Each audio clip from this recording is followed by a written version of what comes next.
aqui onde tudo começou. Tantos sonhos que ganharam asas pra voar, espalhados pelo mundo sem jamais esquecer que esse é o nosso lugar. Portas que se abrem, caminhos a trilhar, mas sempre tem um jeito da gente se encontrar. E volta pra casa pra compartilhar histórias que inspiram pra gente se conectar. Aqui é ponto de partida e de chegada, aqui a nossa jornada é sempre celebrada. De volta pra casa pra compartilhar histórias que inspiram pra gente se conectar. Aqui é ponto de partida e de chegada, que a nossa jornada é sempre celebrada.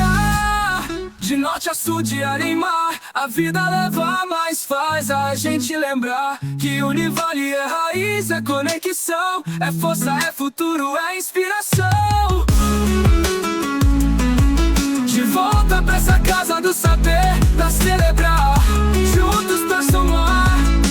Aqui começou, aqui vai continuar, o ciclo continua pra gente se encontrar.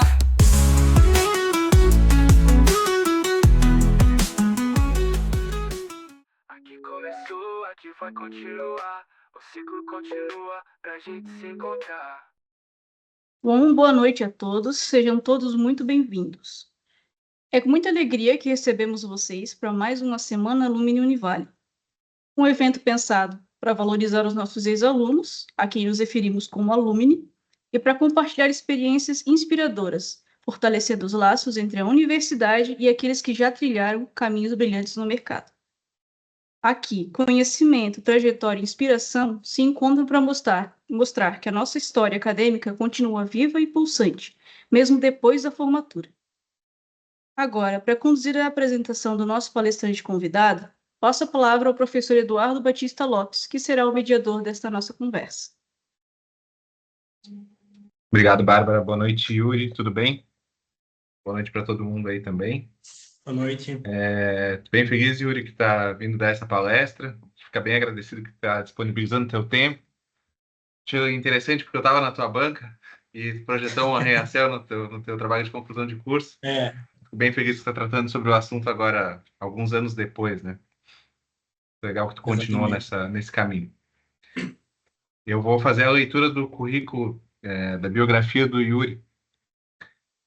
O Yuri Meinhardt é arquiteto urbanista formado pela Univale. Ele é pós-graduado em gerenciamento de projetos pela FGV. Atua desde 2019 na FG Empreendimentos, onde desenvolve projetos de arranha-céus e edifícios de alto padrão. É também fundador do escritório Casa Group, em Balneário Camboriú, e participou da Casa Cor Santa Catarina no ano de 2023, com ambiente autoral. Hoje, o Yuri compartilha os bastidores dos projetos Blueville e Sena Tower e o papel do arquiteto na construção desses marcos urbanos. Yuri, boa palestra. Muito obrigado. Pessoal, antes de colocar o slide aqui, queria então agradecer ao Eduardo, que há poucos anos atrás esteve então dando a nota lá do meu TFG, e infelizmente foi... Aí agora a gente já está se vendo aí novamente. E destacar que aquilo que a gente faz lá na universidade pode espelhar totalmente o nosso dia a dia, né, Eduardo? Então, acho que o nosso papel lá, as vontades que a gente tem lá ao final da faculdade, elas podem vir se tornar realidades muito próximas, né, ao que a gente faz no nosso dia a dia. Então, mais uma vez, obrigado, agradecer a todos que estão participando da apresentação, espero enriquecer aí bastante o dia a dia e o tempo aí que o pessoal está colocando para me assistir.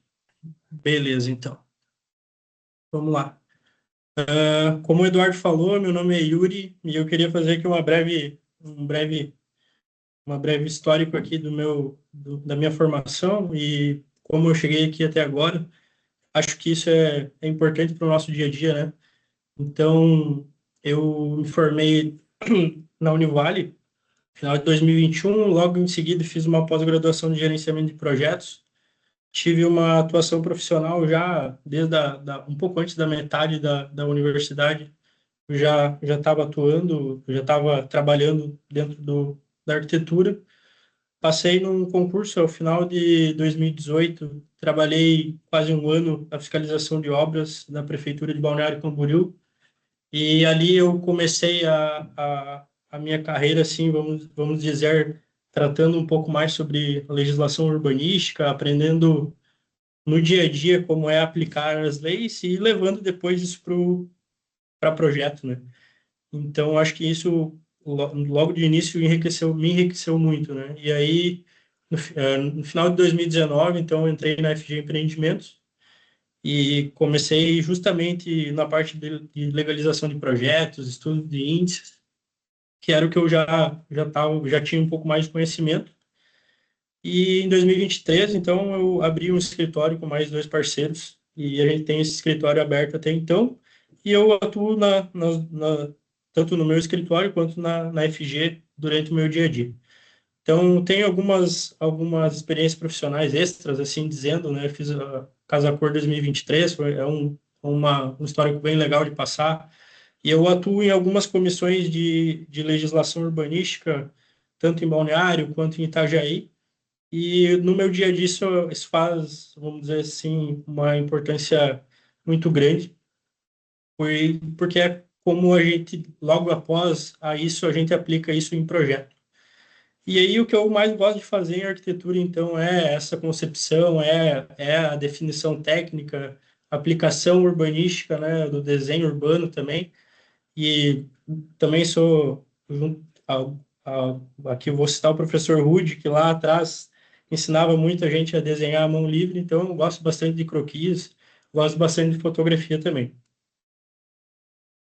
Sobre a FG Empreendimentos, então, a FG é talvez alguns não saibam, né, mas a FG é, além da incorporadora e da construtora, ela é uma holding, então ela tem outros focos também, como hotelaria e serviços. E hoje ela tem mais de 60 empresas, mais de 3 mil colaboradores diretos e mais de 7 mil colaboradores indiretos. Então, acho que mostra a força da marca e como isso está relacionado ao meu dia a dia e a quantidade de pessoas que está envolvida com a marca. Então, no ramo imobiliário, ela hoje é a segunda maior construtora de capital fechado do país, né? E é a maior da região sul. Tem 64 empreendimentos entregues, mais de 5.500 unidades de apartamentos. Então, é uma experiência aí de mais de 40 anos de expertise.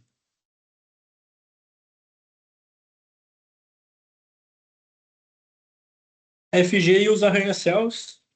Então, no nosso dia a dia, a gente trabalha muito com projeto, mas a execução deles é talvez um dos fatores que mais dê credibilidade para uma empresa, né? Então, a FG já trabalha com edifícios que a gente considera arranha-céus, edifícios altos, desde 2008, então, entregando o primeiro prédio com mais de 100 metros de altura. E com o passar do tempo, essa dinâmica ela foi se elevando, os potenciais construtivos aumentaram. Plano diretor de Balneário Camboriú, naquele ano, inclusive, de 2008, sofreu uma alteração permitindo construções em altura aqui no centro. Então, a partir daí, iniciou então uma busca aí pelo uso de novas tecnologias mais sofisticadas, procura de parceiros do mundo, né, para que tivesse essa possibilidade de fazer, então, prédios cada vez mais altos. E a gente chega aqui, então, na barreira dos 150 metros, dos 200 metros, e aí, há 2 anos atrás, então, em dezembro de 2022, foi entregue o One Tower aí com seus 290 metros, chegando quase na barreira dos 300, considerado aquela época, então, o edifício mais alto da América Latina pelo CTBUH, e o lançamento, então, do Sena Tower, como o residencial mais alto do mundo hoje, né, o projeto, traz essa força aí, essa história, essa linha do tempo dos arranha-céus com a FG Empreendimentos. Então, passado essa breve iniciação, eu fiz uma separação aqui em 3 etapas, basicamente, a minha apresentação vai estar dividida em qual é o papel do arquiteto e urbanista na FG, o case do Blueview e o case do Sena Tower, sendo o case do Blueview um pouquinho mais técnico, que eu consigo apresentar um pouco mais da parte técnica para vocês, e o Sena Tower é um pouco mais conceitual o conteúdo que eu consigo disponibilizar hoje, tá bom? Então, qual é o papel do arquiteto e urbanista na FG Empreendimentos? Aqui trouxe o storytelling bem, bem básico e talvez bem um pouco assim feliz no dia a dia, não sei, sorridente, mas é interessante ver que a gente tem no dia a dia muitas dúvidas, a gente tem muitas dúvidas, e aí talvez nesse mar de dúvidas a gente encontre soluções e sozinho a gente vai e leva aquela solução e aquela ideia, né? Aquela análise que a gente fez e a gente encontra alguns problemas. E após mostrar isso para alguém, para esse grupo de pessoas, para esse grupo, para esse setor, para aqueles colegas, a gente tem mais ideias, tem mais soluções apresentadas na mesa e ao final daquele dia a gente encontra então como encaixar aquela solução. E no meu ponto de vista hoje, a gente faz e realiza muitas tarefas. A gente cria, a gente projeta, a gente analisa. Aqui coloquei vários verbos, né? Compatibiliza, gerencia, padroniza, pesquisa, registra. A gente experiencia, mas no final do dia eu acredito muito que o papel do arquiteto é solucionar. Solucionar tanto problemas de projeto, como solucionar criando novas possibilidades. Então, no dia a dia da FG, o papel do arquiteto é solucionar. E eu acredito que, provavelmente, em qualquer escritório de arquitetura, levar isso vai fazer com que você atue de forma mais do que o esperado, né? Então, o papel do arquiteto na FG não é só fazer projeto. Então, é muito mais. E aqui eu destaquei 10 áreas, 10 setores da FG, onde a gente tem atuação de profissionais de arquitetura e urbanismo. Diria que até eu fui um pouco, coloquei menos do que eu poderia, porque eu acho que ainda tem áreas que a gente poderia atuar, mas dentro dessas 10 eu acho que a gente se encaixa muito bem. Então, a gente tem o setor de desenvolvimento imobiliário, que é o setor onde hoje eu trabalho, que é onde o projeto inicia os novos terrenos, com os novos estudos, onde a gente testa a volumetria do prédio, plantas tipo, garagens, trabalha com permutante, negocia o terreno. Então, é uma fase experimental muito grande e depois de definições técnicas que vão ser levadas até a obra. Então, me considero muito feliz de trabalhar e conseguir ter chegado nesse setor, que inclusive foi sempre meu sonho, assim, trabalhar com a criação. E depois de muito tempo, há 1 ano e meio, mais ou menos 2 anos, eu consegui, então, mostrar a minha capacidade e entrar nessa produção. Uma segunda fase, setor de desenvolvimento de produto, depois dessa saída da definição do produto, do projeto aqui do setor de desenvolvimento imobiliário, a gente tem toda a definição técnica, todos os projetos executivos, todas as fases de projetos executivos. Tem o setor de personalização, onde os clientes solicitam, porventura, aquelas mudanças as quais eles veem ou que eles necessitam em planta, que a gente lá em projeto não colocou. Então, eu quero trocar uma suíte, eu quero aumentar meu apartamento. Tem o setor de áreas comuns aqui, paisagismo, que faz todo o trabalho e toda a entrega de projetos de interiores, áreas comuns, e aí dou parabéns para a equipe de interiores também. A qualidade de entrega de projeto é muito superior e demanda muita capacidade técnica. Setor de engenharia aplicada faz todos os projetos executivos, todos complementares. Tem o setor de PDI também que faz inovação. orçamento e planejamento, assistência técnica, que faz o pós-obra, engenharia de obra, onde então atuam diariamente na construção dos empreendimentos, SESMIT, que faz segurança do trabalho. A gente ainda tem uma empresa que é a Tal Solutions, que cuida agora especificamente dos projetos do Sena Tower, está fazendo consultoria para fora, trabalha com estrutura, esquadria, complementares. E ainda para quem talvez lá no final não queira mais trabalhar em projetos, ainda pode talvez até ser corretor, e tem alguns corretores que eu conheço também são formados em arquitetura e urbanismo, e não é problema algum ao final de todo o trajeto você querer ser corretor também, é mais uma possibilidade. Então, acho que aqui fica uma, uma vista de como pode ser, como o papel do arquiteto dentro de uma empresa aqui, no caso a FG, pode ser tão atuante assim. Aqui é um pouquinho uma imagem aqui de algumas pessoas que fazem parte da nossa equipe, nessa foto de cima aqui, então, as pessoas que estão mais no meu dia a dia de projetos arquitetônicos, e aqui uma foto da empresa aí no início do ano. Gente, eu só queria, se alguém puder me dar um oi, ou dizer assim, eu estou escutando, e falando aqui no seco sozinho, eu não. Eduardo, se puder me A dar gente um está oi ouvindo aí, tá? sim. Estamos por aqui, Yuri. Está ouvindo sim. Beleza? Tô me sentindo vocês no Covid. Vou falar, e ninguém Ah, não pois queria. então. Agora tá sentindo na pele como era. Ficasse Beleza. com a tela cheia aí, daí não tá vendo o pessoal, né? Eu Não, mas a gente tô, está aqui. eu tô no celular aqui, mas tô só com um pedacinho da tela aqui. Beleza. Vou continuar.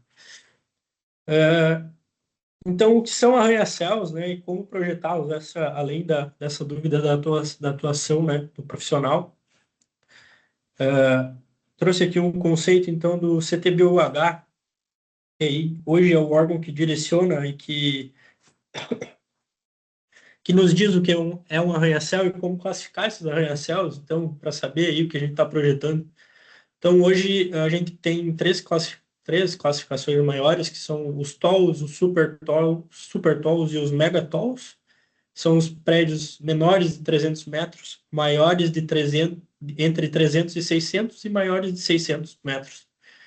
E esses dados, esses critérios, então, começaram a ser levantados lá no final da década de 80, com a criação do CTBUH, justamente com profissionais, primeiramente, dos Estados Unidos, e aí eles fizeram esse grupo, e esse grupo foi chancelado, e hoje conta com membros do mundo inteiro.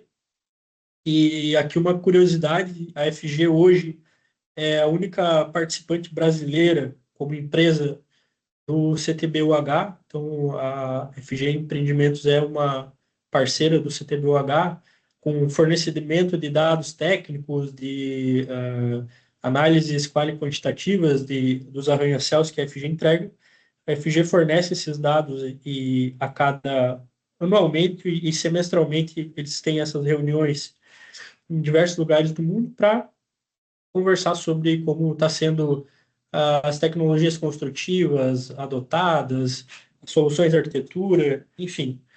E aqui acho legal colocar aqui que um dos critérios aqui, então, é que a altura, então, entre o ponto mais alto do edifício e o último pavimento utilizável, quando ela é maior que 50%, então esse arranha-céu aí, ele é considerado somente uma torre, como uma antena, né? Então, ele tem alguns arranha-céus que têm pináculos muito grandes. Interessante saber.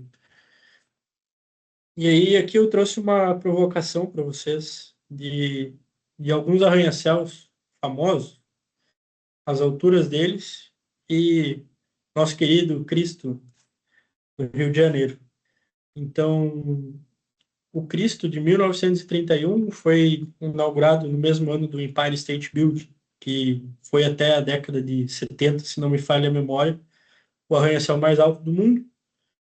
E aqui coloquei, então, no ano que eu nasci, as Torres Petronas aqui foram, então, as novas torres mais altas do mundo, com um pouco mais de 400 metros. E até aquele momento, então, em 2008, onde tem o Shanghai Tower aqui, não havia nenhum arranha-céu mais alto que o Cristo. E lá em 2010, então, o Burj Khalifa, passando aí os 800 metros, a risca dos 800 metros de altura. E hoje a gente tem, então, a Jeddah Tower, na Arábia Saudita, projetada para ser entregue em 2030, nesse momento em construção, para atingir 1.000 metros de altura. E eu acho interessante a gente ter essas abordagens de saber o que são edifícios altos e a paisagem que nos cerca, como ela pode ser tão alta quanto um arranha-céu e quanto ela é tão bonita. Nesse caso aqui, a gente tem uma paisagem consolidada no nosso país que tem o tamanho de um arranha-céu. E aqui nas nossas morrarias de Balneário também a gente tem algumas morrarias aí com 150, 200, 300 metros de altura. Acho bacana a gente perceber o nosso entorno. E aí, saindo aqui dessa parte do que são os arranha-céus, a ideia é mostrar como projetar esses arranha-céus. De onde é que eles saem, como saem. Então, hoje, basicamente, dentro da FG, quando os novos terrenos chegam na nossa mesa, sejam de negociações ou próprios terrenos que a FG tem, né, em Land Bank, a gente faz as viabilidades, a gente trabalha a viabilidade de terreno, legislação urbanística, a gente testa todas as possibilidades, a gente logo já vai fazendo estudo volumétrico dessa torre, a gente já sabe quantidade de unidades, a gente já sabe a área construída, a gente entra em várias métricas de projeto internos aqui da FG para saber se a gente está conseguindo fazer um projeto eficiente, se ele tem mais estrutura, se ele tem menos estrutura, se ele é um edifício esbelto, se ele é um edifício não esbelto. Terrenos hoje em Balneário com complexidades maiores, poligonais, ou até terrenos menores, por exemplo, como é o caso do próprio Blueville, que a gente vai ver logo em sequência, terrenos muito grandes, como é o caso do Sena, onde você pode trabalhar com a torre mais facilmente. Então, são diversos cenários que a gente vai testando, a gente vai criando isso e a gente tem as nossas validações internas aqui, para ao final a gente conseguir bater o martelo e dizer esse é o produto que queremos. Então, a gente, depois dessas plantas, validações, a gente tem toda a parte legal de projeto, né? A gente vai para projetos, depois anteprojetos, projetos executivos e a obra. E, então, no dia a dia, a integração entre as áreas, né? Hoje, muito importante falar de BIM, arquitetura, estrutura, complementares, tudo isso tem que estar conversando para que a gente não tenha retrocessos, retrabalhos. Esses novos softwares estão dando cada dia mais facilidade para a gente trabalhar com escala, com vários profissionais ao mesmo tempo, de uma maneira rápida. Então, até coloquei aqui decisões rápidas e de alto impacto. Provavelmente a decisão tomada hoje, alguém vai perguntar amanhã, você tem que explicar o porquê. Então, é, é um nível de complexidade muito alto e você precisa ter isso muito bem registrado, né? Então, projetar um arranha-céu é muito mais que o desenho do prédio, é mais que a fachada, mais que as plantas, é todo um contexto. Então, é coordenar esse sistema de disciplinas, e aí tem gerentes, tem coordenadores, tem analistas, tem N pessoas trabalhando, tem projetistas de fora da FG trabalhando, N projetistas em N projetos. Então, uma complexidade e aí, ao final, a gente provavelmente vai entregar esse produto, que é o projeto, é o empreendimento com a visão da marca, né? E como isso vai atingir as pessoas em torno imediato aí das pessoas no dia a dia. E principalmente dos clientes que venham a comprar o empreendimento. E aí, então, eu trouxe aqui duas imagens e eu coloquei uma frase aqui. Não é tão divertido quanto parece, mas vale cada segundo, porque no nosso dia a dia, muitas vezes a gente perde um pouco a noção do desenho, a gente trabalha muito no software, a gente sai um pouco essa coisa palpável do desenho e do papel, e a gente está trabalhando, a gente coordena e gerencia muitos processos e conversa com muitas pessoas. Então, aqui à esquerda, eu fiz um gráficozinho aqui, um mapa que a gente chama de stakeholders, que seriam as pessoas interessadas nos projetos. Então, a gente tem N pessoas que se conectam a nós, a esses arquitetos que trabalham aqui na FG todos os dias.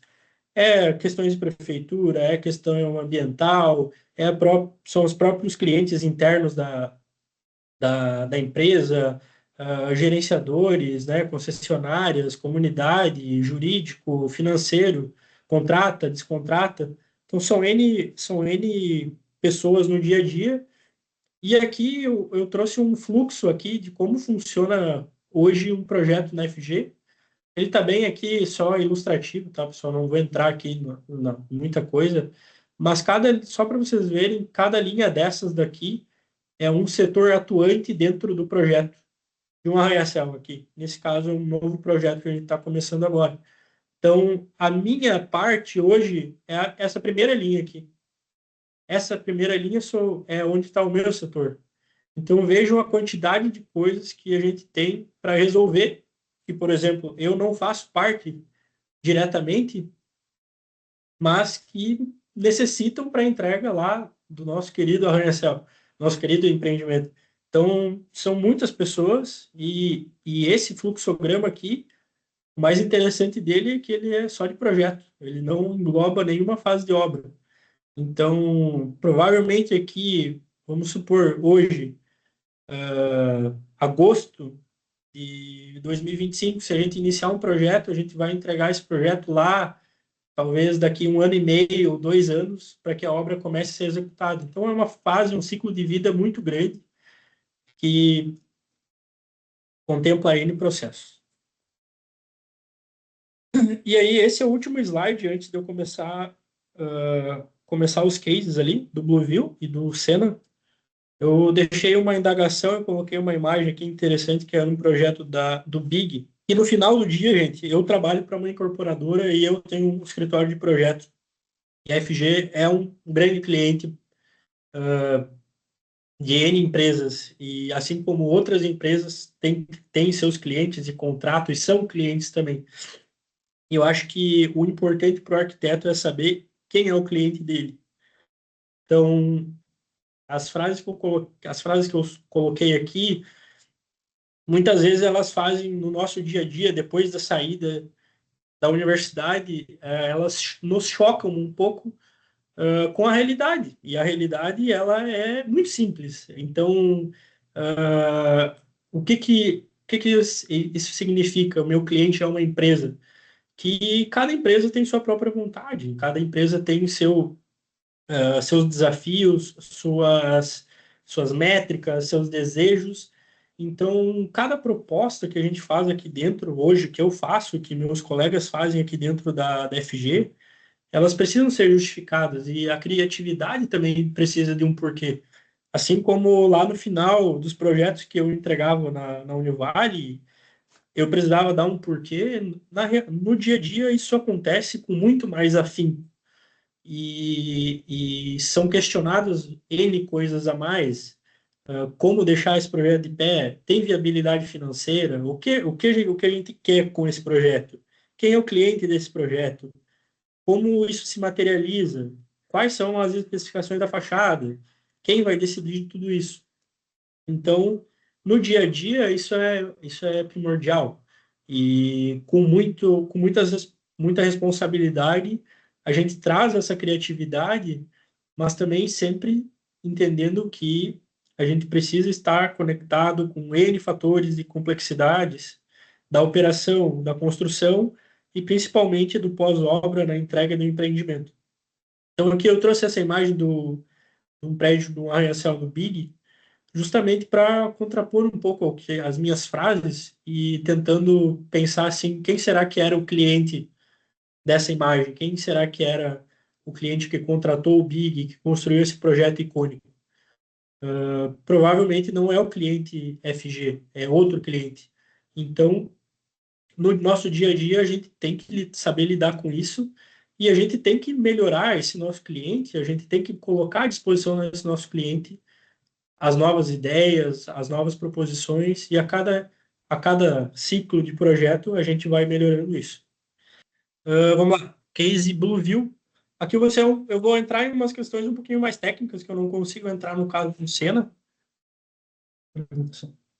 Aí eu vou colocar isso em alguns contrapontos ali, e depois, no caso do Senna, eu vou entrar um pouco mais na parte conceito. Então, o Blueview, foi um projeto que eu fiz junto com o Vitor, meu colega aqui da FG. A gente está há 6 anos aí trabalhando juntos. E uma felicidade ali, a oportunidade que eles me deram de poder colocar um pouco das minhas ideias. Um projeto localizado na Avenida Atlântica, com a rua 4600, Barra Sul de Balneário Camboriú. Naquela época, a gente tinha uma necessidade, que era o que eu falei da construtora como cliente, um projeto de um arranha-céu espelhado e que refletisse se fosse utilizado a cor azul. E aí, acho que muitos podem até criticar, e acho que tem coisas que são compreensíveis, mas se a gente tem um pedido, a gente precisa executar esse pedido e da melhor forma que isso possa ser atendido. Então, por mais que existam N prédios espelhados azuis nessa cidade, a gente quis trazer uma outra visão de um prédio espelhado azul nessa cidade, ainda mais bonito e com um conceito ainda mais diferente. Então, fomos buscar referências de projetos que também têm essas qualidades, que foram feitos, estão executados e assinados por grandes escritórios de arquitetura. Então, aqui ficam algumas das referências que a gente usou e que também foram mostradas nas vendas do projeto, né? Então, o edifício do Rui Ataque, Santa Catarina, inclusive o nome, em São Paulo, um edifício que não tem como não ser notado lá na Paulista. Um edifício muito conhecido também da Zaha Hadid, e tem esse trabalho das curvaturas, e ele está, esqueci o nome, ele está localizado próximo a um corredor pedonal ali, e tem essa proximidade no contexto urbano. E a gente trouxe Highline. também Highline, isso, obrigado, Eduardo. Isso. Está conectado ali ao Highline. E trouxe um outro projeto que é do Colin Patterson Fox, em Singapura, que tem uma biofilia bem bacana, pés direitos super altos, uma vegetação né, expressiva. E a gente, ao final também, a gente trouxe esse edifício aqui, que é chamado Ideo Orchids, em Mumbai, que ele tem uma linguagem aqui de linhas que eles têm uma sequência na torre, né? Tem uma linha de elevação na torre, que era um conceito que os diretores aqui, os presidentes, queriam também no projeto. E aí, ao final dessas referências, né, as estratégias, né, foram a coloração, a biofilia, a localização estratégica, né, e principalmente a volumetria e a vista como protagonistas, algo que nesse projeto sempre foi debatido, sempre foi levado ao pé da letra. Então, volumetria e vista como protagonistas. E, ao final, o conceito que foi utilizado, né, até pelo marketing, se não me engano, foi colocado, era a união dos azuis, que era justamente a questão do espelhamento, da mimetização do prédio com o espelhamento do mar, né? Então, esse foi o conceito. Tá passando para vocês? Aqui passou. Beleza. Tá Tá sim. tudo certo, né? Show. Mas algumas informações um pouco mais técnicas aqui. Então, o Blueview, ele tem um terreno extremamente complexo, muito difícil de trabalhar, de 550 metros quadrados de área útil. E aqui projetamos uma torre de 46 pavimentos.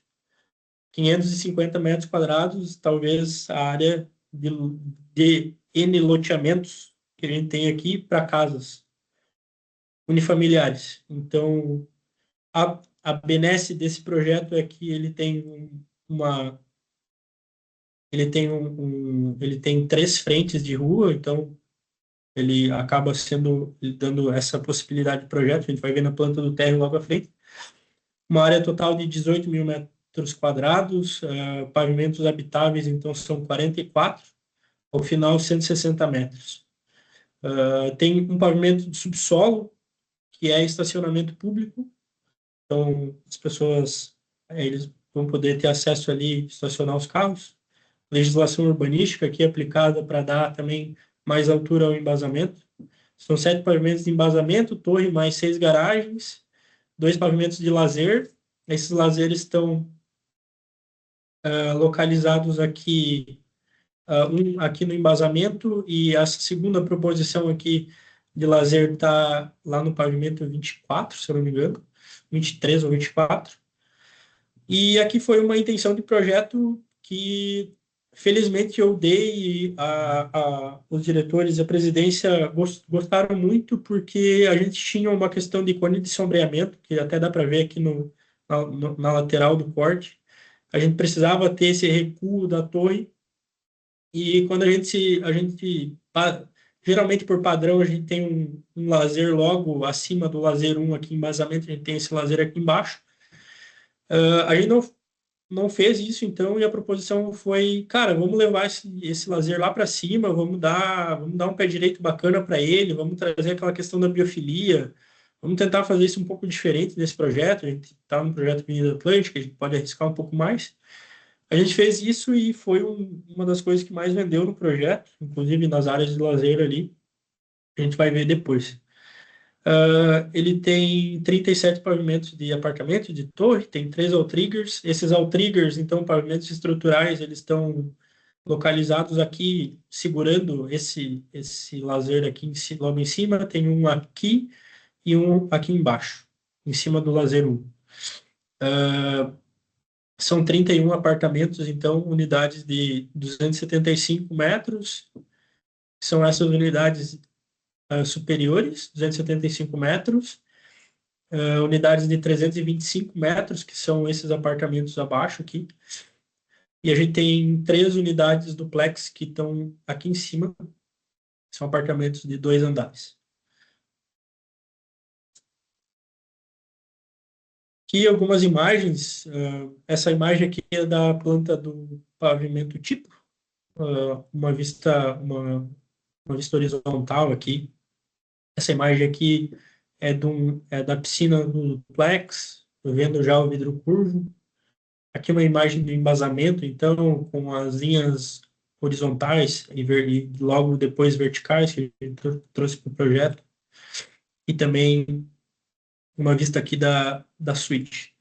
Eu não vou mostrar tantas imagens, porque tem bastante imagem para mostrar depois do Sena. Eu quis me ater um pouco mais ao projeto do que imagem em si, tá? Então, vou dar sequência aqui. Algumas questões que tem nesse projeto eu achei importante destacar, porque são tecnologias construtivas que muitas pessoas não têm tanto conhecimento, mas que elevam o padrão dos produtos. Então, elevadores de alta performance, aqui, se não me falha a memória, tem de 4 a 5 metros quadrados, 4 a 5 metros por segundo a elevação desse elevador, então 160 metros aí, em torno de 40 segundos, 35 a 40 segundos, a pessoa está lá no seu apartamento do térreo. Os pavimentos da outrigger, esses elementos estruturais que eu falei antes, os reservatórios intermediários que levam água para todos esses apartamentos, evitando problemas de estouro de canos e tudo mais pode acontecer, tanto de esgoto quanto da parte de pluvial. Todos os sistemas aqui de drywall e fechamento da FG hoje, então é padrão já, com isolamento acústico, paredes, porta-janelas. A FG não faz mais a utilização do tijolo, então tem um plano de gerenciamento de resíduos sólidos super, super rigoroso. Isso aqui ajuda demais na obra. Os vidros curvos que foram incorporados, então, nas laterais do prédio. Aquele elemento, então, da fachada tem uma iluminação bem tecnológica para não causar... Ele tem tipo um buffer, assim, ele não gera como eu posso dizer, aquela iluminação super saturada, expositiva. A ideia é conseguir iluminar aquilo ali de uma forma a não trazer problemas para o entorno imediato, então a gente está pensando nisso também.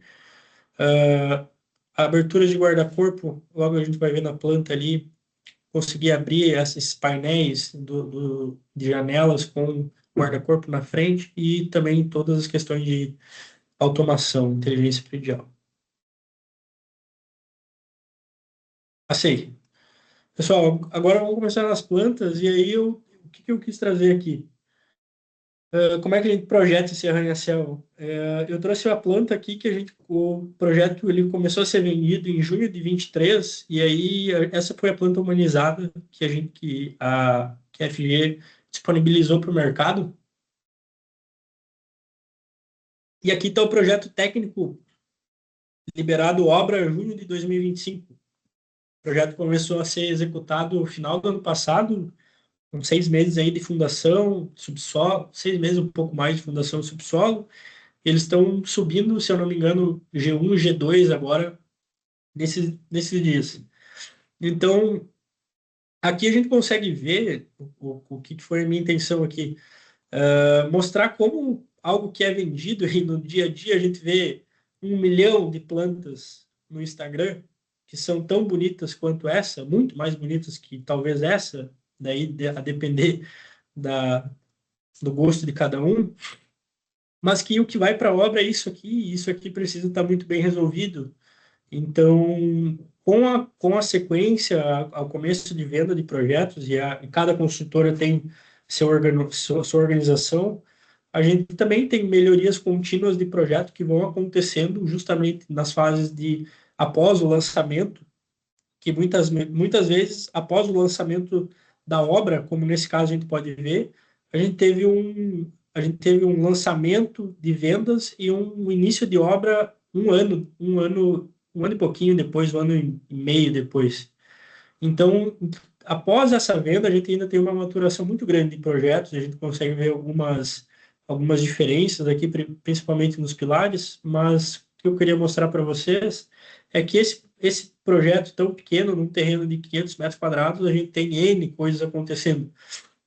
Por exemplo, aqui onde está a seta à direita, subindo, a gente tem a rampa que vai para as garagens do G1, e lá na outra rua, aqui a rua Avenida Atlântica, desculpe, a rua 4600 e a rua 4502, a gente tem uma descida lá para o subsolo. Então, essa rampa está subindo em elevação e essa rampa está descendo. Então, tem uma complexidade logo de cara aqui acontecendo. Hall de entrada, restaurante. Esse restaurante é uma imposição hoje da lei para que a gente tenha a utilização das outorgas onerosas. A gente tem a obrigação de ter essa sala comercial aqui embaixo, que já é um atrativo urbano, então aplicado na legislação urbanística. Escada que vai para o subsolo, box de praia, N coisas acontecendo, tomada de ar dos insufladores, ERMU, né, gás, entradas de elétrica, enfim, uma complexidade de coisas acontecendo. Após isso, chegando lá na garagem, não trouxe subsolo, mas então subindo aqui essa garagem, a gente chega aqui e acho que aqui dá para ver o quão espremitinho é o projeto. Aqui, então, são 20 vagas, somente 21 vagas, então, um núcleo super compacto. Hoje, esse núcleo, na nova legislação do Corpo de Bombeiros, ele seria totalmente diferente, inclusive, provavelmente, o projeto nem não atenderia. E, de fato, esse núcleo aqui, por conta desse núcleo, a gente conseguiu viabilizar o projeto. Esse núcleo super estreito e fino é o que faz a gente viabilizar e ter essas circulações mínimas que são de 5 metros, tanto para as rampas quanto para as entradas das vagas. E o lançamento inicial aqui de pilares, e aqui à direita a gente pode ver então como esses pilares aconteceram agora, ó, e estão acontecendo em junho de 2025. Então, a adaptação aqui dos pilares da torre, um pilar super maior aqui no canto, teve uma adaptação. Esse pilar da periferia aqui aumentou. São só as coisas que vão acontecendo no projeto. Aqui eu trouxe aquele pavimento de lazer para a gente dar uma olhada. E aqui é interessante, esse pavimento é o pavimento que está lá no 22 aqui, desculpe. No começo, quando a gente lançou o projeto, esse pavimento ele contava com um reservatório intermediário aqui ao fundo.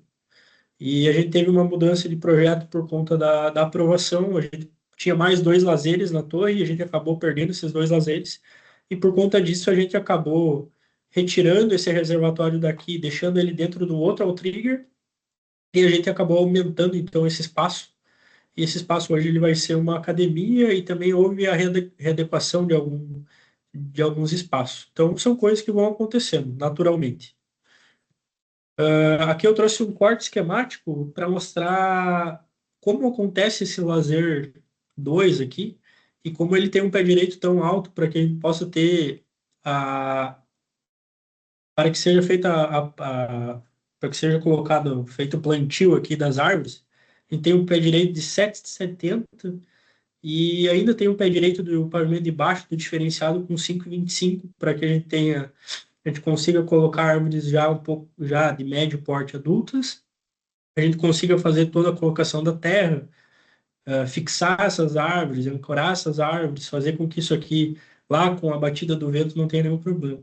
Então, são os recursos que a gente vai buscando no dia a dia para fazer, viabilizar isso. E isso aqui realmente tem um custo muito alto. Então, quando a gente propõe isso num projeto, por exemplo, aquilo que eu falei lá atrás, essa proposição precisa vir com resoluções técnicas. E muitas vezes a gente não tem essas resoluções técnicas e a gente vai atrás de profissionais, nossos colegas, outros colegas, paisagistas, engenheiros, para traduzir aquela ideia, traduzir aquela criatividade em solução técnica e logo depois aplicar no projeto. Planta tipo, aqui basicamente não houve muita alteração na planta tipo, mas é interessante perceber essa planta, ela tem exatamente o que a lei permite de taxa de ocupação. Então, a lei permite hoje 40% de taxa de ocupação em cima da matrícula do projeto.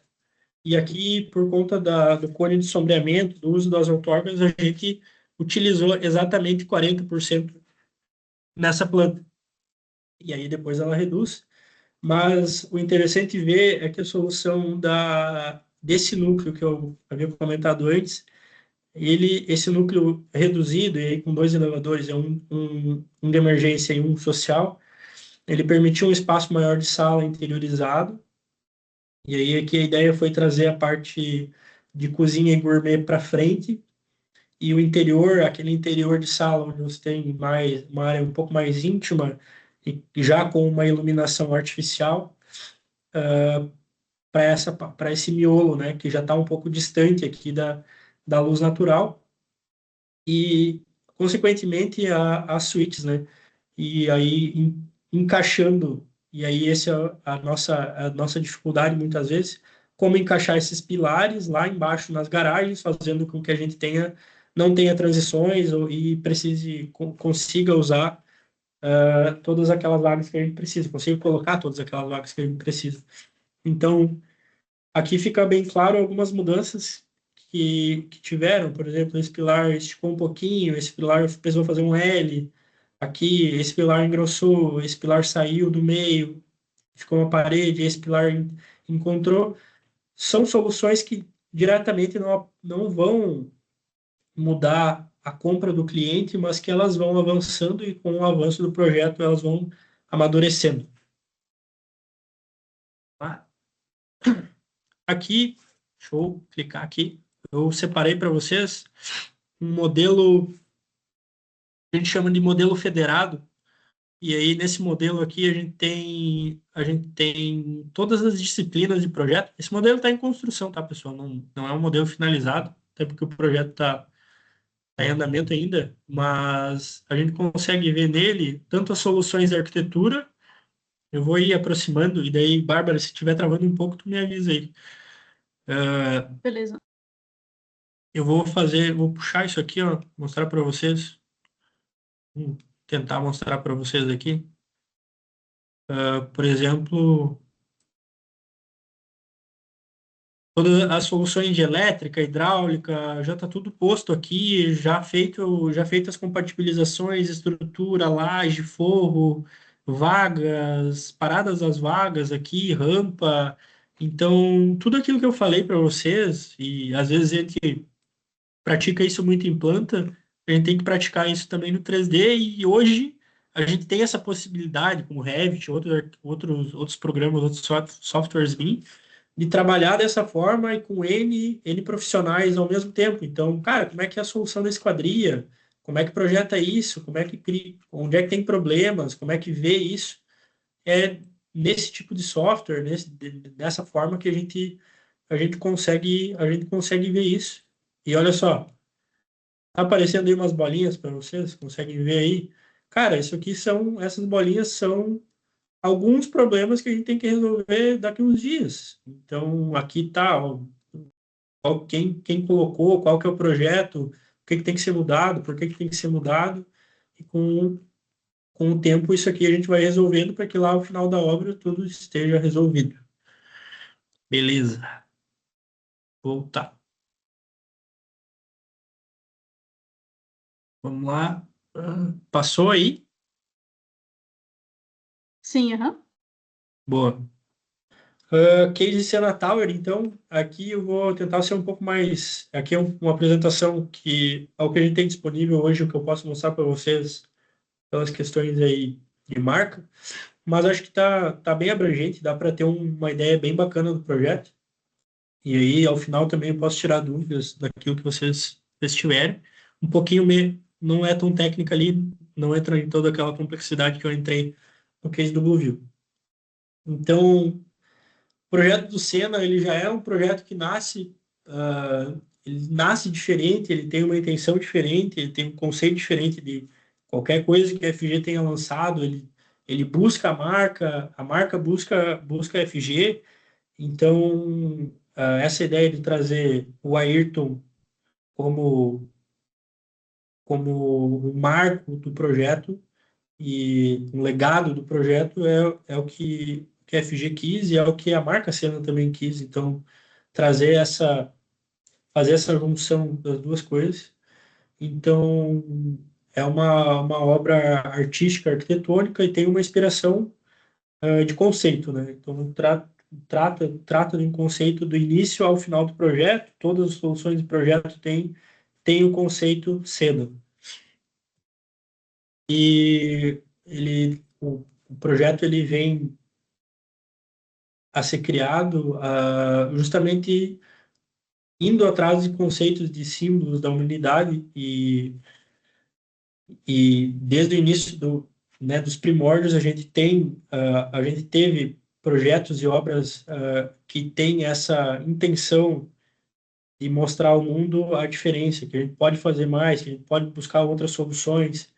E nesse caso no Brasil é a primeira vez que a gente tem um arranha-céu, um toll, né, acima de 300 metros, com engenharia brasileira, com um projeto brasileiro, com fornecedores brasileiros, buscando soluções internacionais, mas não só tropicalizando soluções, tentando fazer com que isso aconteça aqui em Balneário Camboriú, é claro, mas dando suporte tanto tecnológico como construtivo para que isso aconteça.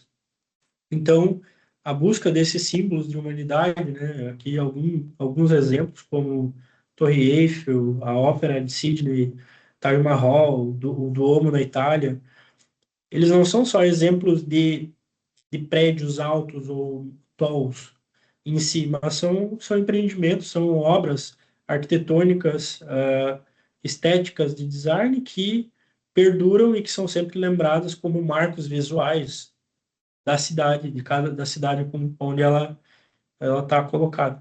Então, esse conceito que a marca buscou de que o projeto seja um destaque. Vamos ver se vai carregar aqui.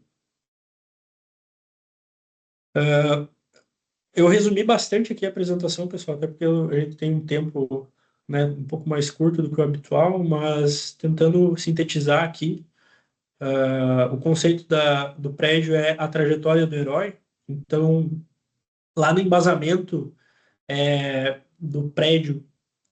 O conceito é né, o encontro do propósito, é o início da jornada do Senna, e aí é uma coisa muito lúdica, é a criança, como criam, é a gente lá no começo da faculdade, tendo inúmeras ideias, colocando essa expressão toda para fora, vendo o mundo com N possibilidades, né, como sem filtros, assim dizendo. E aí, ao passar desse tempo, né, o conceito aqui ele leva para a torre, que é a superação, né, a busca dos ideais. Com o tempo a gente vai amadurecendo e a gente vai procurando, a gente vai entendendo o nosso caminho e ao final lá em cima o coroamento. Então aqui no caso do Senna o cumprimento da jornada e aí a transição da pessoa Senna como o herói Senna, né, nesse caso. Então, essa construção da marca, não tem como desvincular uma coisa da outra hoje no projeto, e acho que é isso que dá o peso, né? Não é só um arranha-céu a mais, é o arranha-céu Senna, é o marco, é trazer esse legado de um herói nacional para dentro do projeto. Aqui, algumas informações um pouco mais técnicas. Então, hoje o projeto terá 550 metros de altura, 157 pavimentos, 228 apartamentos. Então, são seis lazeres, seis pavimentos de lazeres, são 8 elevadores de alta performance, 2 pavimentos públicos que vão estar localizados lá no pavimento 10, se não me engano, e no primeiro e no segundo pavimento, aqui foram marcados 2, mas é um térreo conectado ali com o mezanino, e vai ter um observatório, então, a 550 metros de altura, é um observatório privativo, nesse caso, para os moradores da torre.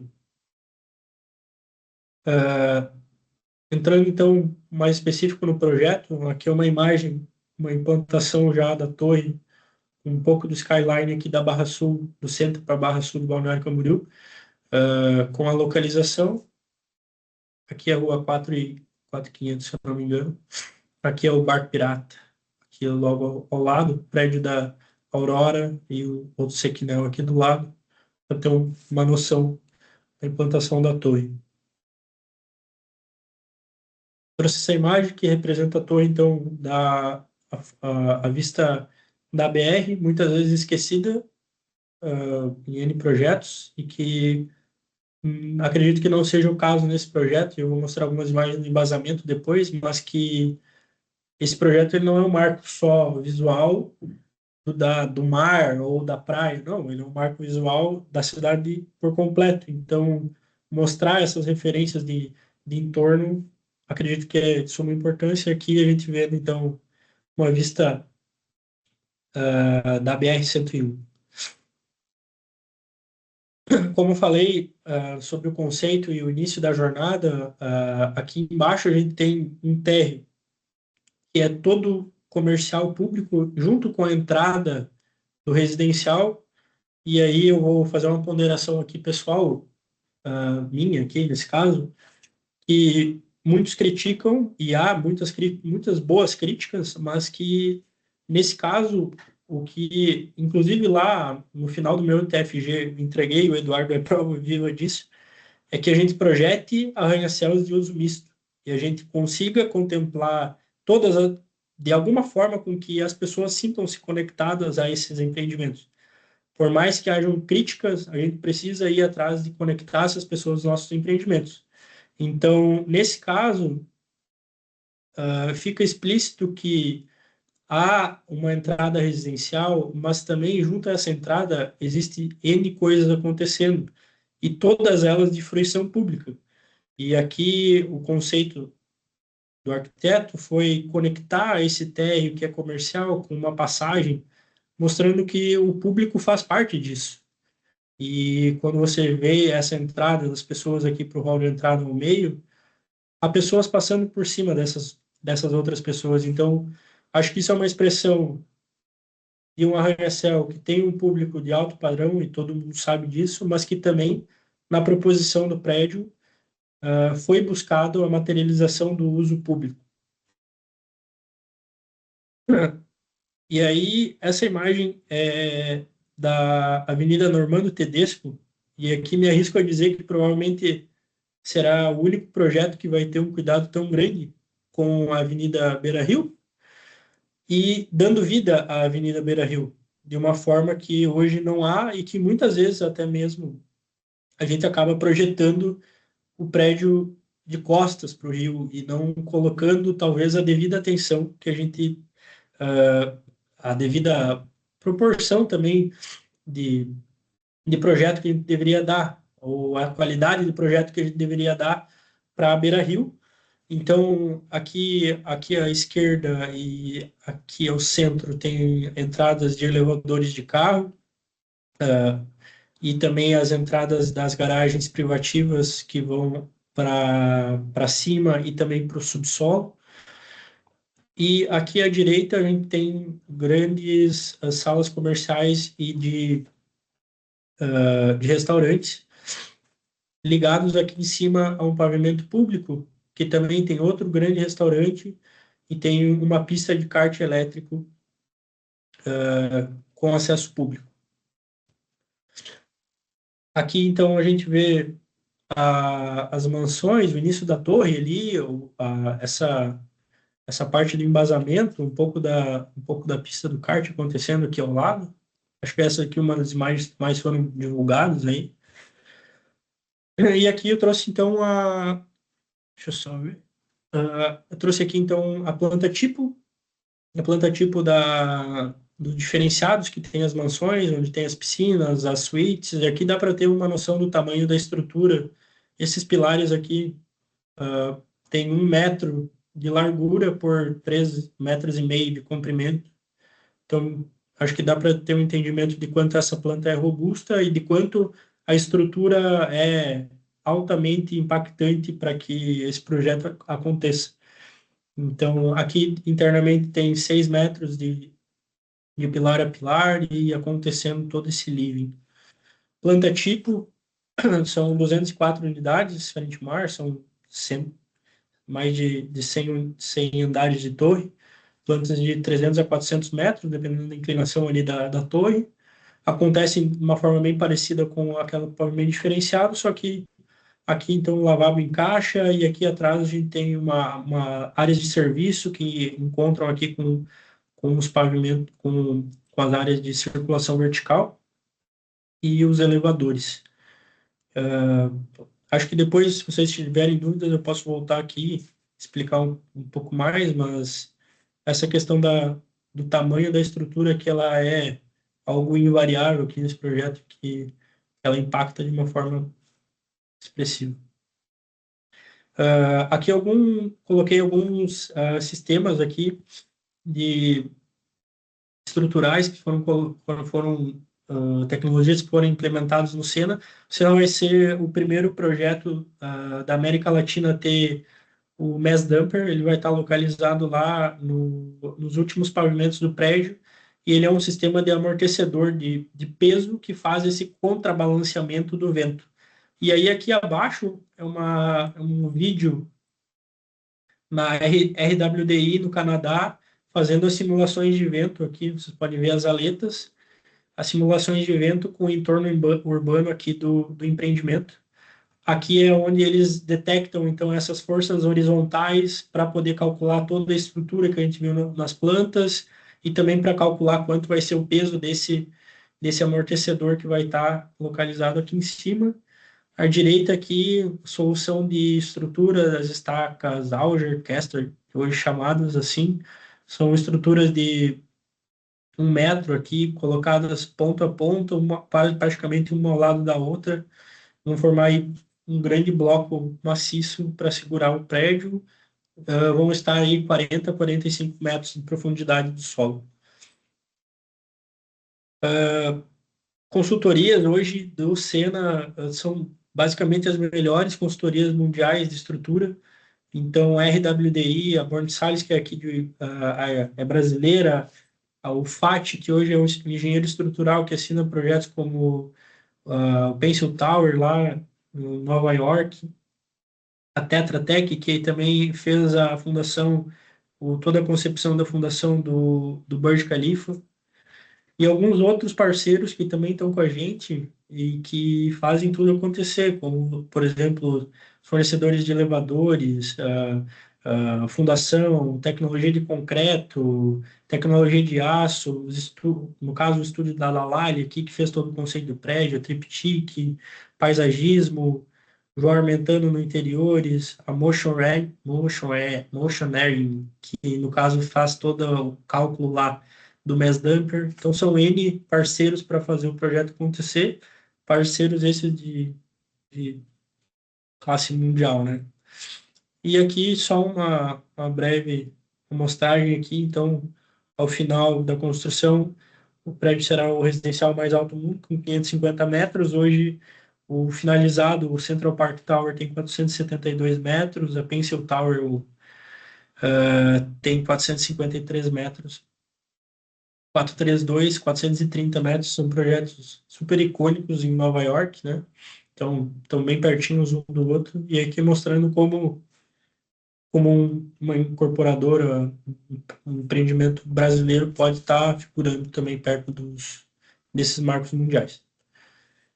E aqui, então, eu vou concluir a minha palestra e encerrar, né, essa parte da apresentação aqui, dizendo que a arquitetura é muito mais do que projetar. Eu fiz 5 pontos aqui, né? Mas que a arquitetura, então, é coordenar, é integrar, é gerenciar processos. Os arranha-céus, eles não são só altura, eles são inovação, tecnologia, construção, impacto urbano, legislação. Eles são N complexidades para que a gente faça acontecer. E para que esses projetos que duram 1, 2, 3, 4, 5 anos para sair do papel e mais 5, 10 anos para levantar do chão, tem N pessoas trabalhando, N pessoas cuidando disso da melhor forma possível. O nosso papel como arquiteto é simplesmente um dos mais fundamentais para que isso aconteça. Essas pessoas que estão trabalhando comigo, a equipe, N fornecedores, N outros projetistas, então, eles trazem, eles têm que trazer essas vocações para o dia a dia deles e a gente colocar isso em prática. A gente precisa ter essas visões técnicas, as visões de usuários, visões da marca. Aprendizado-chave. Cada desafio técnico é uma oportunidade.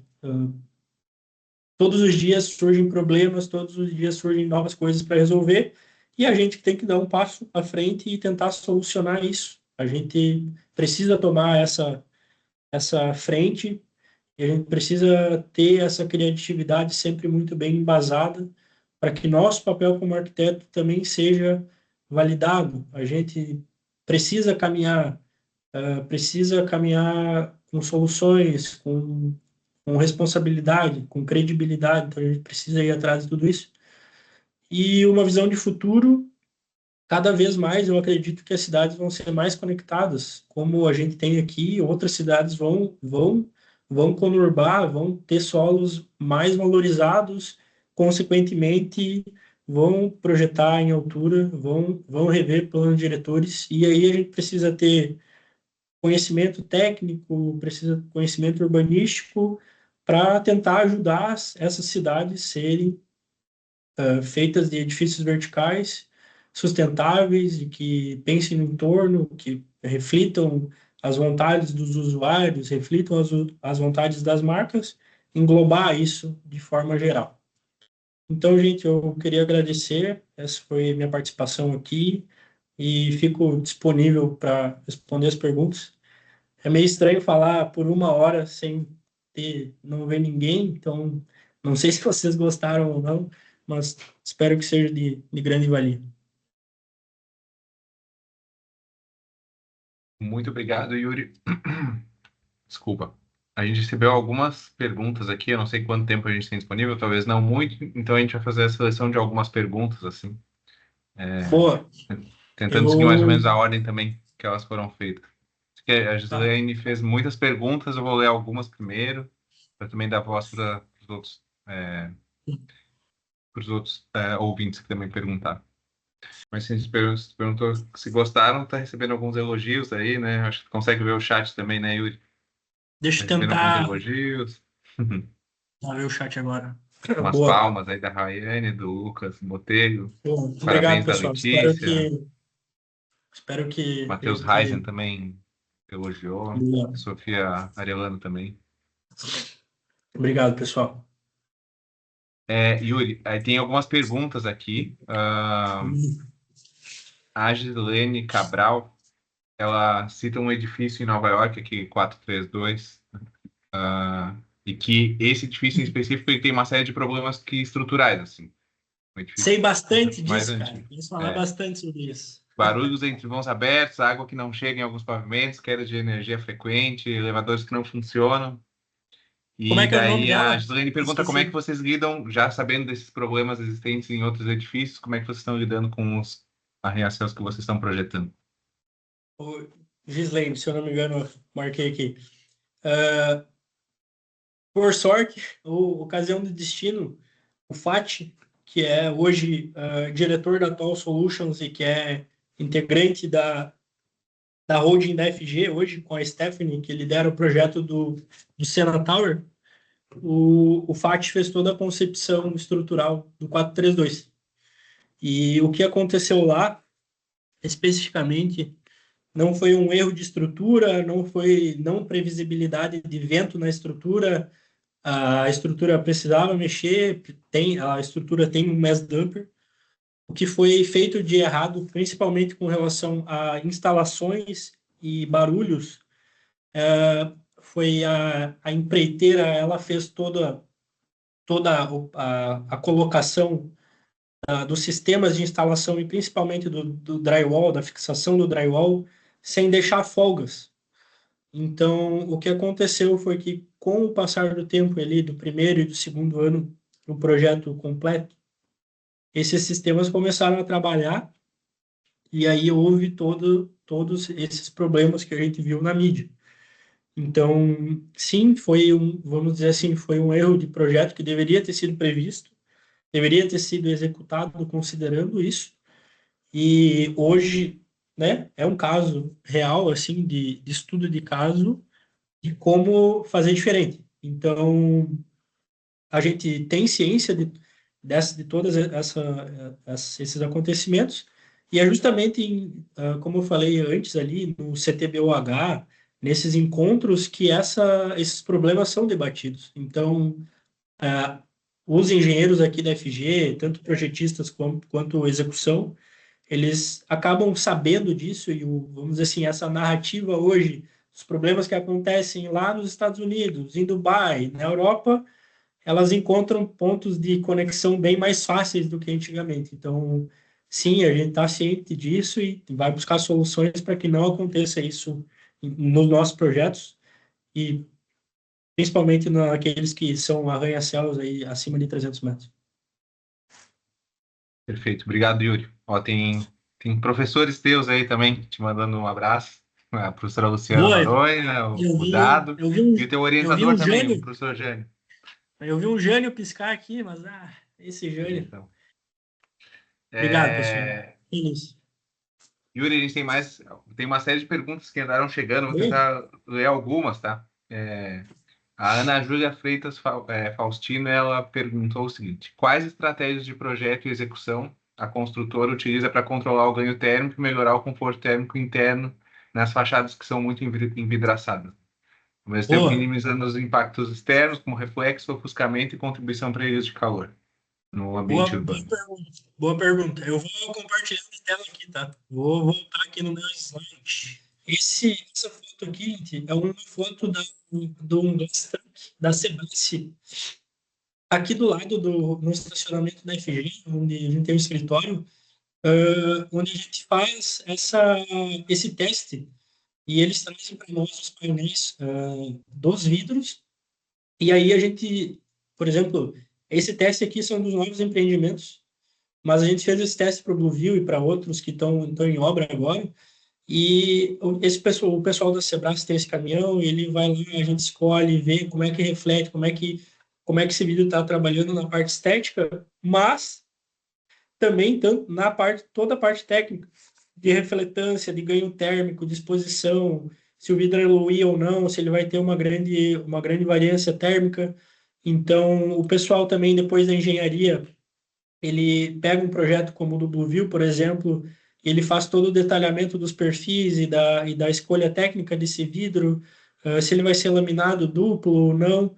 Então, todo esse ganho térmico ele é considerado para o projeto. A gente tem essa dificuldade quando a gente trabalha com projetos de pele de vidro, porém, essa dificuldade ela é algo que a gente pode resolver tecnologicamente aplicando essas escolhas e esteticamente e na parte usual é o que hoje, por exemplo, em empreendimentos da Avenida Atlântica, mais vende à vista mar. Então, também é por isso que a gente acaba colocando a pele de vidro, assim como é no projeto do Sena, e aí a gente acaba tendo que trabalhar com isso de forma tecnológica, né? E escolhendo e fazendo padrões, calculando tudo para ver se a gente consegue resolver isso. Na maioria das vezes a gente consegue. Obrigado, Yuri. O Sr. Rude mandou uma mensagem aqui que não está conseguindo enviar pelo Ah, boa. Teams, mas pediu para te mandar os parabéns. O Rude também estava na tua banca, né? Beleza. Tua banca toda está Show. presente, Yuri. Orientador e os dois membros da banca. Boa, boa. Saudades do Ruth. É, o Pedro Nunes perguntou o seguinte: na sua visão, qual é o maior desafio de equilibrar estética, funcionalidade e sustentabilidade no projeto de um arranha-céu, né? É muito difícil, cara. Não é uma responsabilidade muito grande quando a gente começa a projetar. E digo isso porque quando você está trabalhando para uma incorporadora de alto padrão e que já entregou coisas muito boas, mas e que principalmente os clientes pedem coisas a serem repetidas, ter a criatividade para trazer novas soluções, abordar novos temas, procurar referências, colocar isso em prática, traz uma complexidade imensa. E é aquilo que eu falei antes, a gente precisa ter responsabilidade, mas precisa ter entrega. Então, sim, é difícil trabalhar com todas essas questões, projetar só com pele de vidro, muitas vezes não é só a melhor solução, mas ela é uma solução desejada, ela é uma solução pedida. Então, como a gente cria outras nuances para que o projeto não seja só aquilo ali, ou que ele não só se repita, que ele não seja só o empilhamento de pavimentos, principalmente agora nos embasamentos, a gente está conseguindo colocar mais criatividade. Essa questão que eu falei ali do Sena, de trabalhar a Vista Rio, de trabalhar a Vista Mar, de colocar as pessoas mais perto dos nossos empreendimentos. Isso é uma tendência mundial, a gente vê isso com N referências, dos maiores aos menores. São Paulo tem muito isso também. Então, cada vez mais a gente está trazendo isso para cá, tá tentando agregar esse conhecimento externo e aplicar isso, trabalhar com o entorno, trabalhar com sustentabilidade, aplicar referências. Sim, ele está procurando muito isso. É difícil, mas todo dia é uma vontade de fazer diferente. Oi, Yuri, a gente está com um pouquinho de tempo, vou fazer só mais duas perguntas, então. Beleza? Ah, essa é um pouco mais complicada de responder, talvez. A, a Gislaine também perguntou, ela comentou Pode sobre mandar, pode mandar problema, pode mandar pergunta difícil aí, não tem problema, a gente responde. Show de bola. Eu não tô É, vendo. ela comentou sobre a demolição dos prédios mais antigos de Balneário Camboriú e substituição por edifícios novos, né, que são Uhum. muito mais altos. Como é que isso pode afetar a mobilidade urbana e a qualidade de vida dos moradores da cidade? Hoje, inclusive, se vocês vierem aqui na FG, na sede, tem uma maquete do Titânio aqui embaixo, que é hoje um projeto que está em execução, acho que no 40º pavimento, ali na rua 1900, onde era um antigo hotel da cidade, um dos hotéis mais conhecidos. Quando o solo fica muito caro, muito rentável para construção imobiliária, e esse solo ele gera lucro, a tendência é com que esses prédios eles estando na mão de permutantes, negociadores, eles vêm a ser pautados dentro das construtoras, assim como a gente viu esses dias atrás, a Embraer botar abaixo lá um prédio de 20 pavimentos. E quando a conta fecha, isso acontece. Talvez daqui a um tempo, de alguma outra forma, por exemplo, a gente possa trabalhar como Porto Alegre trabalha, no plano diretor lá, onde você tem casas históricas mantidas e conectadas a novos arranha-céus, não sei. Mas sim, acontece. A gente tem. Eu acredito que a demanda por esses prédios a serem demolidos, elas vão acontecer ainda mais, não só pela FG, mas por outros construtores que estão buscando isso, porque não há tantos terrenos disponíveis assim. E o impacto disso no dia a dia, os carros, essas mitigações, a gente vai trabalhar lá no EV, a gente tem que pegar a auto-organosa que esses empreendimentos estão gerando, que está indo lá para a receita da prefeitura, cobrar a prefeitura de implantar novas soluções urbanísticas, de infraestrutura, para que a gente possa minimizar esses impactos. Show, obrigado, Yuri. Sei que o Mikael está insistindo ali na pergunta do qual é o edifício mais alto do mundo, é o Burj Khalifa, tá, Mikael? Hoje é o Burj. Um pouco mais de 800 metros de altura. Tem outros professores também te mandando um abraço aí, Obrigado, parabenizando, obrigado. tipo o Eu Timóteo, o vou. professor Krobel. Então, vamos pegar uma, Olha aí. para acho que finalizar, vamos pegar uma pergunta do professor Krobel, que é o nosso professor de estruturas, Show. inclusive, né? É, Sim. o Krobel perguntou quantos outriggers vão ser instalados no Senatower. Cromwell, se não me falha a memória, são 6 outriggers. São 6 outriggers aí a cada 75 metros, mais ou menos. Esses outriggers, eles estão conectados junto com os pavimentos de reduto, que são uma normativa ali do Corpo de Bombeiros, aprovada ali em 2020, 2021, se não me falha a memória, que precisam, então, fazer esses abrigos ao fogo em pavimentos totalmente lacrados, né? Por volta, acho que não lembro se é 4 ou 6 horas. E então acaba conciliando uma coisa com a outra, essa necessidade estrutural do travamento do prédio, junto com a necessidade do corpo de bombeiros, junto as duas coisas.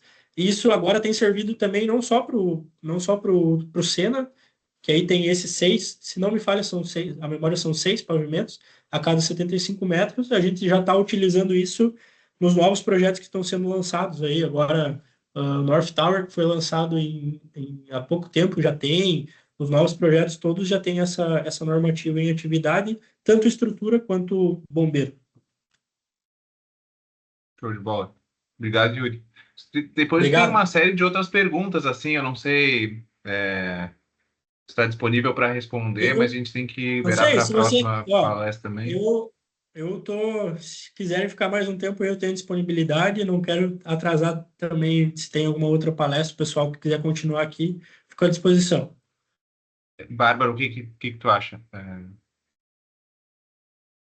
Ó, eu vou deixar aqui agradeço, né, a participação de todo mundo. Eu já estou deixando aqui o link para a próxima palestra, que é às 9 horas. E também vou deixar o link com a página do Yuri no nosso site, que também tem as redes sociais, tem mais algumas informações ali para quem quiser estar seguindo ele, ou enfim, encontrar em qualquer uma Fico à das redes disposição ali. para responder as perguntas também, Isso, caso Instagram, alguma outra coisa queiram mandar, fico à disposição. exato. Eu só vou Tem uma precisar série de sair para ir perguntas, para a então, sucesso. próxima.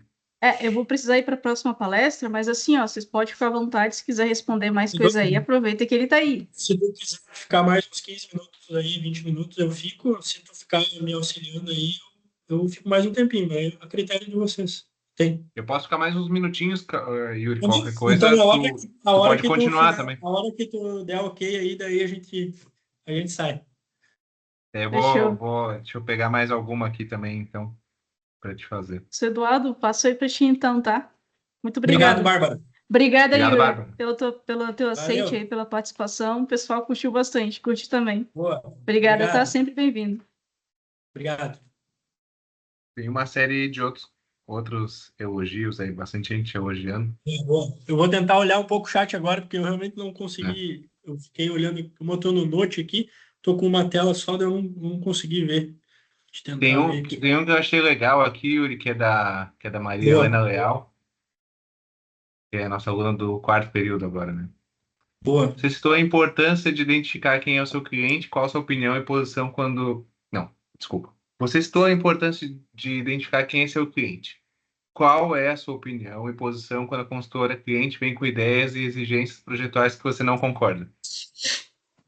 Ah, é difícil, realmente é difícil. Não há problemas em dizer isso, porém, isso não pode fazer com que o meu desejo interno de arquiteto, de alguém criativo, seja diminuído. Logo, eu trabalho na FG e eu também tenho meu escritório fora. E há N clientes, e esses clientes têm N desejos. Caso eu não concorde com aquilo ou tenha outra visão, eu tento sempre colocar à disposição a minha opinião sobre aquilo. E se o outro lado continuar não concordando, a gente sempre vai tentar levar essa discussão para uma decisão qualitativa ou quantitativa, às vezes. Cara, isso aqui é melhor porque vai te dar mais lucro no lado no final. Essa planta é melhor porque tá mais bem, sei lá, a eficiência do núcleo tá melhor. Essa fachada, cara, nesse lado aqui não pode ser só pele, por exemplo, que a gente estava citando, tem que ter brise, tem que ter alguma coisa, um tratamento solar diferente. Cara, vamos mudar essa planta aqui, vamos espelhar ela, vamos trazer outro material, ou vamos trazer uma solução estética de uma forma volumétrica diferente. A gente pode trazer isso? Eu posso? Mas eu também tenho que saber avaliar para quem e como eu coloco isso à disposição. Dentro aqui da FG, eu não tenho nenhum problema de falar, eu trabalho com o seu Chico há 6 anos. Trabalho com o Vitor há 6 anos e a gente trata N coisas por dia e trabalha com mais N pessoas que também decidem como vai ser o projeto. Então, quando a gente tem alguns embates e tem clientes que são mais difíceis, a gente tem que colocar e posicionar nossas ideias de forma muito justificadas para que eles entendam o porquê e como aquilo ali vai agregar no projeto ao final, tanto para o cliente ou de forma financeira, sabe? A gente tem que saber se defender e a gente também tem que saber qual briga brigar para que lá no final o produto não perca, para que lá no final o projeto não perca. Tem mais elogios aí? Boa, agora eu tô vendo aqui. Né? Assim, ó, Yuri, eu vou ter que sair agora, né? Eu não Boa. sei, tu pode ficar disponível aí se tu quiser mais um tempo e os alunos também, se Cara, quiserem.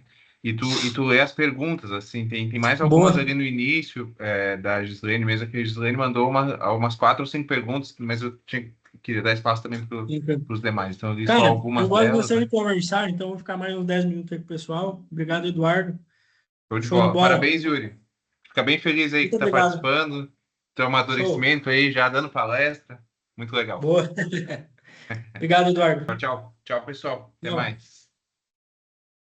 Cara, vou tentar ler aqui.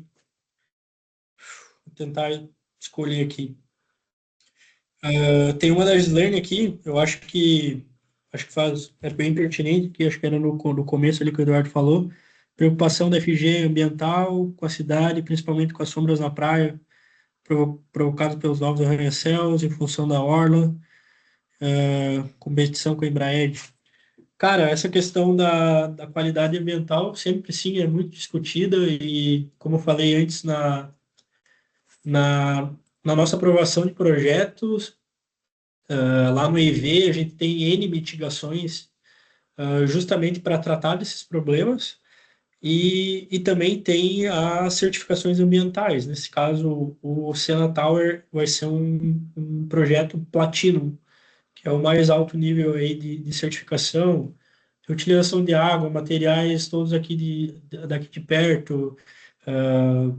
Enfim, aqui não lembro todas as situações, mas que isso sim sempre é validado, essa questão principalmente da sombra é algo que impacta a cidade inteira de alguma forma, porém ela tem que ser vista ela não pode ser vista com um olhar muito grosso, ela precisa ser vista com um olhar totalmente técnico também, porque a gente tem uma orla que faz uma curva, e lá na Barra Sul a gente tem uma sombra que é projetada, por exemplo, no bairro da Barra, e lá na Barra Norte a gente tem uma sombra que é projetada na praia, então é totalmente diferente. Hoje a legislação urbanística trata esse cone de sombreamento de uma forma só, na minha opinião, de forma totalmente errada. Deveria haver outro critério para isso, um critério talvez um pouco mais técnico, como a gente tem lá no caso da Praia Brava.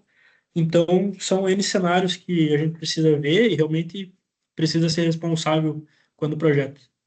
Tentar ver aqui mais uma. Na pandemia, muitas áreas foram afetadas, a construção foi a menos afetada, como a FG lidou nessa época. Cara, lá naquela época, a gente tinha N projetos acontecendo e, por sorte, a FG tem uma liderança muito boa, assim, com pessoas, gestão estratégica de pessoas, e eles atuaram de uma forma a não demitirem nenhum funcionário, foi dado férias para o pessoal e seguraram um pouco os projetos no começo, mas quando viram que a solução imobiliária, a venda ali, geraria uma alta demanda, principalmente porque o valor do dinheiro, vamos dizer assim, monetário, diminuiu um pouco e, e o ramo imobiliário aqueceu e deu ao imóvel um peso muito maior, né, uma credibilidade muito maior. A FG alavancou 3 ou 4 projetos ali que conseguiram manter a empresa de pé e superar aquilo ali de uma forma totalmente, vamos dizer assim, até inusitada, porque gerou um grande lucro para a empresa e fez com que ela desse uma volta por cima que talvez não fosse tão imaginado, sabe? Então, acho que a FG trabalhou muito bem com isso. Cara, eu não sei se tem mais perguntas aqui, pessoal, mas eu vou agradecer a todos e me fico disponível lá no Instagram, redes sociais para auxiliar quem tiver algumas perguntas, como também não consigo colocar para vocês falarem, eu me coloco à disposição e dou um tchau para vocês aí. Muito obrigado, à disposição. Até mais.